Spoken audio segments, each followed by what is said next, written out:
I think the focus on design and manufacturing and how those different aspects of a medical technology company interface and work together. What I find is that if we're not talking and sharing as a medical technology sector, then when we go into our own businesses, how do we share among the manufacturing and R&D community as well? Because they are, in some respects, they are their own community.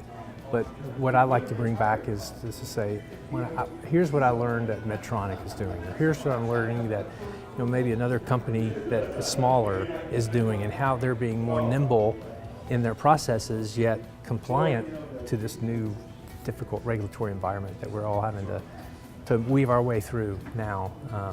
So I find that those kinds of discussions here in Marcus Evans events are very fruitful, and I'm able to bring a lot of that back to my company.